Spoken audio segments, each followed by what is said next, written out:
Assalamualaikum warahmatullahi wabarakatuh. Alhamdulillahirabbil alamin alladzi ja'ala syahra ramadan syahran mubarakah alladzi unzila fihil qur'an hudan linnas wa bayyinatin minal huda wal furqan. Asyhadu an la ilaha illallah wahdahu la syarikalah wa asyhadu anna Muhammadan abduhu wa rasulullah la nabiyya ba'dah. Allahumma shalli ala Sayyidina Muhammad wa ala alihi wa ashabihi wa man tabi'ahum bi ihsan ila yaumil qiyamah. Amma ba'du, faqala ta'ala fil Qur'anil Karim, ya ayyuhan nas duriba masalun fastami'u lahu innal ladina tad'una min dunillah la yakhluqu dzubaba wa law istama'u lahu. Al-ayah. Hadirin pemirsa yang Allah muliakan dan saya hormati, puji syukur senantiasa kita panjatkan kehadirat Allah Subhanahu wa taala yang telah memberikan kenikmatan dan karunia kepada kita semua, terutama kenikmatan iman dan Islam, sehingga pada saat ini kita masih diberi kesempatan oleh Allah Subhanahu wa taala untuk beribadah di bulan suci Ramadan 1444 Hijriah.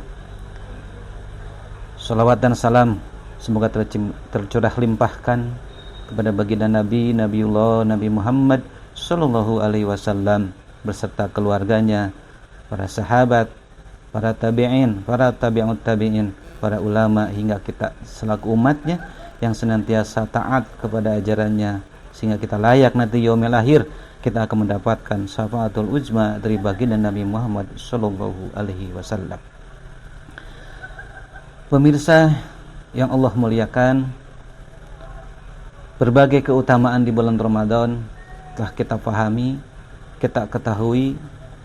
Banyak keutamaan-keutamaan dari bulan Ramadan sehingga Allah jadikan bulan Ramadan lebih unggul, lebih berfadilah dari bulan-bulan lainnya.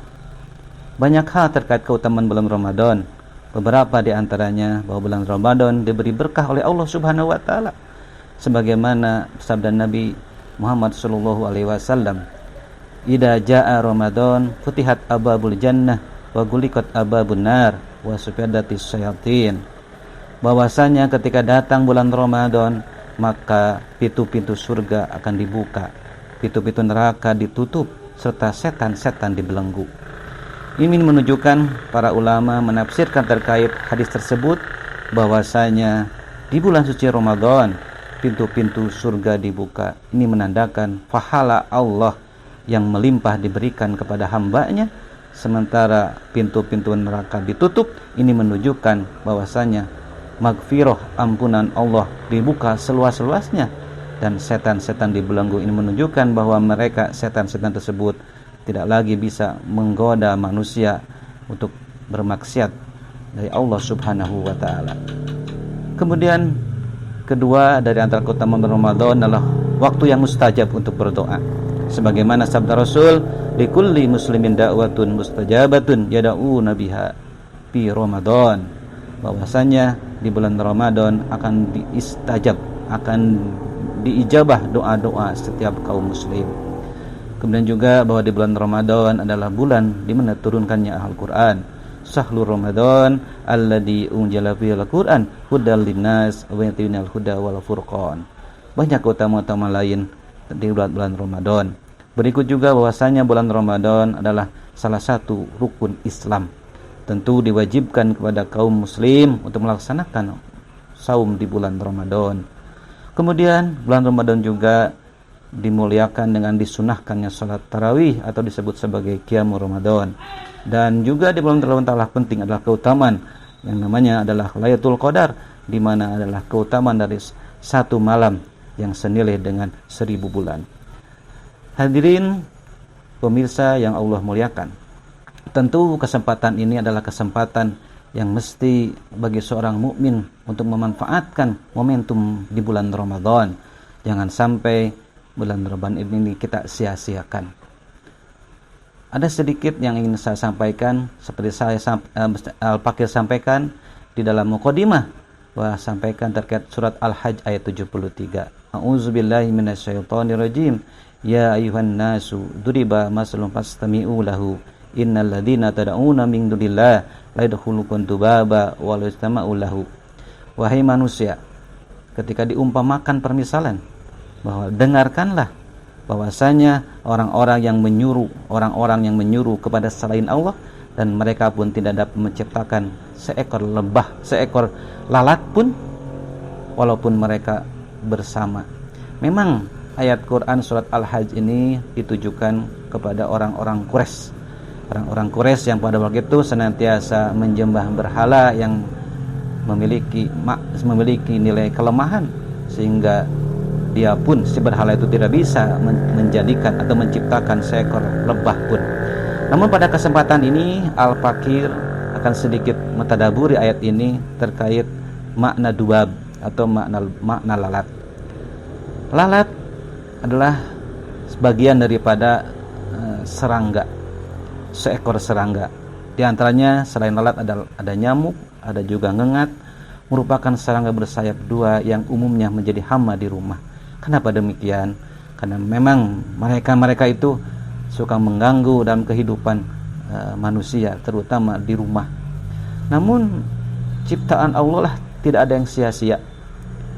Ciptaan Allah tidak ada yang sia-sia, sehingga seekor lalat pun menjadikan parameter untuk kebersihan rumah kita.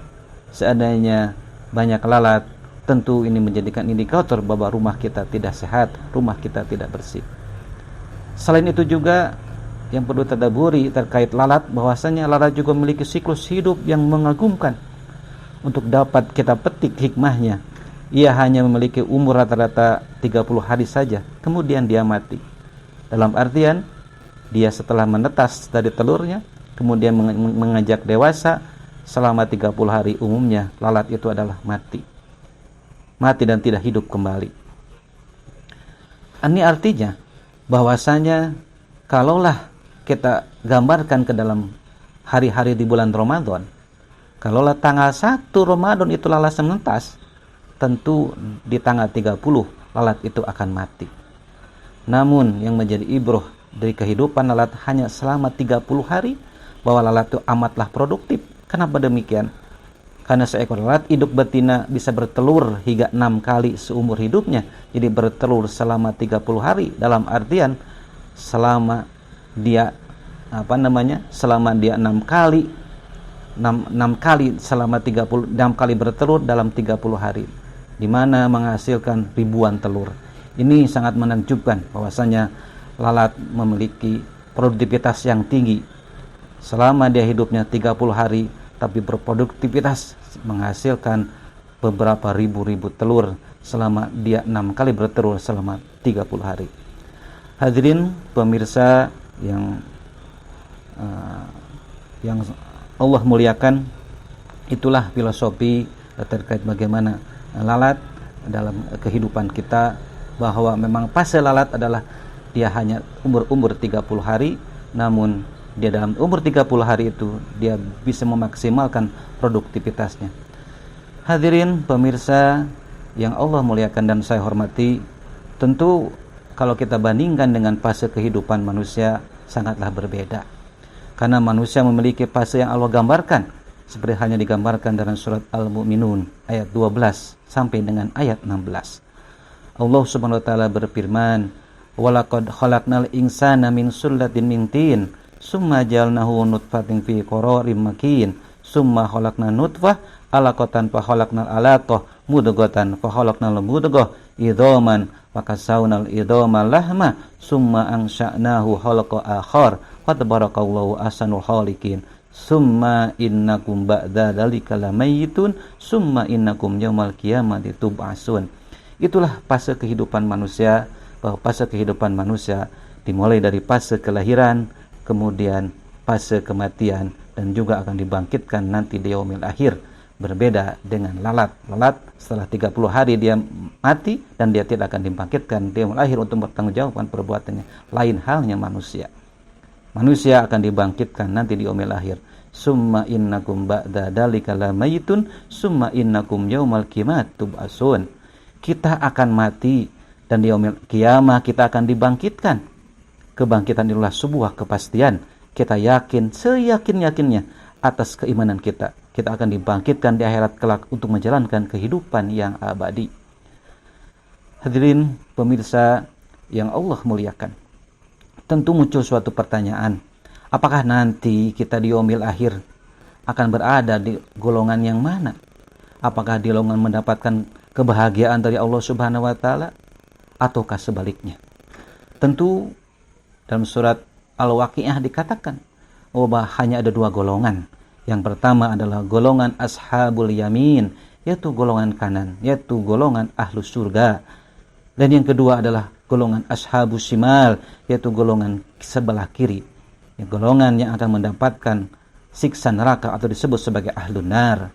Atau dikatakan juga ashabus shimal adalah bi'sal masyir, tempat sejelek-jeleknya tempat, di mana tempat yang belum pernah terbayangkan kedahsyatannya oleh manusia, di mana tempat belum pernah terdengar kengeriannya siksaan di neraka, juga belum pernah terasakan bagaimana kepedihan, kerasakan yang dialami oleh manusia di dunia ini. Itulah seburuk-buruknya tempat, yaitu golongan untuk orang-orang ashabus shimal, golongan orang-orang kiri. Hadirin pemirsa yang saya hormati, tentu kita menginginkan kehidupan akhirat yang bahagia, kehidupan yang menjadikan cita-cita kehidupan kita di dunia ini. Para ulama memberikan suatu kuncinya, bahwa kunci hanya satu. Apa itu kunci daripada mendapatkan kebahagiaan akhirat? Kuncinya adalah bahwasanya perbuatan kita seyogyanya harus sesuai dengan misi penciptaan dari Allah Subhanahu wa taala kepada kita. Apa itu misi tersebut? Allah gambarkan dalam surat Az-Zariyat ayat 56. Wa ma khalaqtul jinna wal insa illa liya'budun. Bahwasanya Allah tidak menciptakan jin dan manusia kecuali untuk ibadah. Itulah misi penciptaan manusia oleh Allah Subhanahu wa taala. Imam Malik rahimahullah mendefinisikan makna ibadah. Ma huwal ibadah? Ibadah huwa ta'atullah wa khudulahu wal tijamu ala syariatid din. Ibadah adalah ketaatan dan ketundukan kepada Allah dan berpegang teguh kepada syariat agama. Itu salah satu definisi yang disampaikan oleh Imam Malik. Tentunya bahwasanya tolak ukur perbuatan kita adalah terikat dengan syariat Allah. Tentunya ketika keikatan kita kepada syariat Allah, apabila memang syariat mengatakan halal, kita pun bilang halal. Apabila syariat mengatakan haram, kita pun mengatakan haram. Misalkan dalam surat Al-Baqarah ayat 275 mengatakan bahwa wa halalul bai' wa harama riba, bahwa jual beli dikatakan halal dan riba dikatakan haram. Kenapa demikian? Hikmah yang bisa diambil dari frase Al-Baqarah 275 itu mengatakan bahwasanya di dalam jual beli yang diperjualbelikan adalah barang-barang real, baik itu jasa ataupun benda. Sementara dalam riba itu bukan barang-barang real, selain barang jasa, dan mengatakan bahwasanya riba adalah diharamkan oleh Allah Subhanahu wa taala. Hadirin para pemirsa yang Allah muliakan, tentu ketaatan, ketundukan kepada Allah Subhanahu wa taala itu berikut Al-Fakir gambarkan bagaimana para nabi terdahulu mereka tunduk taat patuh kepada Allah Subhanahu wa taala. Perintah Allah meski sekilas tak masuk akal, seperti perintah Allah kepada Nabi Nuh untuk membangun bahtera di puncak bukit. Kalaulah perintah Allah kepada Nabi Nuh tersebut untuk membangun bahtera di pantai saja, itu masuk akal dan serta-merta Nabi Nuh akan melaksanakannya. Namun karena inilah seorang nabi yang memiliki ketaatan, ketundukan yang tinggi, diperintah oleh Allah Subhanahu wa taala untuk membuat bahtera di puncak gunung, di puncak bukit. Sami'na wa ata'na, Nabi Nuh laksanakan. Atau perintah itu sekilas tidak nyambung dengan kita punya persoalan, seperti perintah Allah kepada Nabi Musa alaihissalam untuk memukulkan tongkat di tepi laut merah. Padahal Nabi Musa memiliki persoalan, dia dikejar-kejar oleh Fir'aun dan bala tentaranya. Kalaulah Nabi Musa berbalik, maka dia akan lebih dekat lagi kepada Nabi Musa dan bala tentaranya. Tetapi kalau Nabi Musa itu berlanjutkan perjalanannya, dia akan mentok di Laut Merah dan dia akan tergulung oleh ombak yang dahsyat. Namun itulah sifat sam'an wa ta'atan dari Nabi Musa, sehingga perintah yang diperintah oleh Allah Subhanahu wa taala dia laksanakan dengan sepenuh hati. Atau juga mesti perintah Allah itu tampak kejam, seperti perintah Allah kepada Nabi Ibrahim untuk menyembelih anaknya. Anaknya tunggu-tunggu kehadiran dan diperintahkan oleh Allah Subhanahu wa taala untuk disembelih. Namun Nabi Ibrahim alaihissalam memiliki ketundukan ketaatan yang tinggi sehingga dia sami'na wa ata'na, dia laksanakan untuk menyembelih anaknya yang dia cintai. Hadirin pemirsa yang Allah muliakan, tentu dari beberapa frase yang saya sampaikan, makna terpenting daripada ketakwaan, di mana esensi dari ibadah adalah takwa, dan daripada esensi takwa adalah sifat sam'an wa ta'atan, seperti digambarkan dalam surat An-Nur ayat 51. A'udzubillahi minasyaitonirrajim. Innama kana qaulal mu'minina idza du'u ilallahi wa rasulih liyahkuma bainahum ayyaquluna sami'na wa ata'na wa ulaika humul muflihun. Hanya ucapan orang-orang mukmin yang apabila mereka diajak kepada Allah dan Rasul-Nya agar Rasul memutuskan perkara di antara mereka, mereka berkata, kami mendengar dan kami taat, dan mereka itulah orang-orang yang beruntung. Terjemah Quran Surat An-Nur ayat 51. Inilah makna atau esensi yang terpenting dari makna ketakwaan, adalah sifat sam'an wa ta'atan, yaitu sifat sami'na wa ata'na, kami mendengar dan kami pun taat.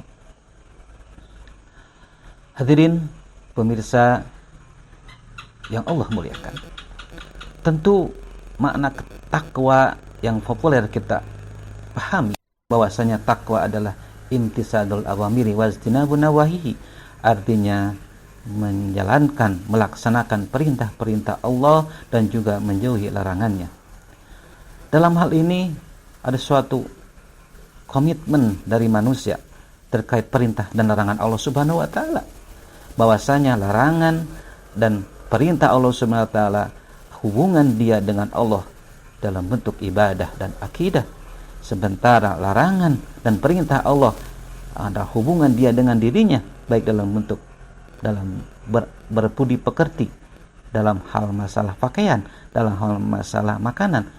Tentu juga hubungan manusia dengan manusia lain terikat dengan ketakwaan, baik itu larangan atau perintah Allah, dalam hal bermuamalah ataupun berhukubat. Dalam hal muamalah, misalkan dalam hal bagaimana dalam pendidikan, dalam sosial, dalam budaya, dalam politik dan lain sebagainya. Itulah bahwasanya korelasi ketakwaan adalah bagaimana seorang hamba itu melaksanakan perintah Allah dan menjauhi larangannya dalam berbagai aspek dimensi yang Al-Fakir sebutkan tadi. Manusia dengan Allah Subhanahu wa taala, manusia dengan dirinya sendiri, manusia dengan manusia lainnya. Hadirin pemirsa yang Allah muliakan dan saya hormati, ketakwaan kita kepada Allah Subhanahu wa taala tentu ada suatu hal yang mesti dilaksanakan dengan sepenuh hati, terlebih dalam masalah hal berpuasa atau ibadah saum Ramadan. Bahwasanya perintah dari Allah Subhanahu wa taala untuk melaksanakan puasa Ramadan, bagaimana kita bisa mafhum terkait surat Al-Baqarah ayat 183. A'udzubillahi minasyaitonirrajim. Ya ayyuhalladzina amanu kutiba alaikumusiyam kama kutiba alal ladzina min qablikum la'allakum tattaqun. Wahai orang-orang beriman, telah diwajibkan kepada kalian untuk berpuasa Ramadan seperti halnya puasa-puasa yang telah diwajibkan kepada umat-umat sebelumnya. Supaya apa? Supaya kalian menjadi orang-orang yang takwa.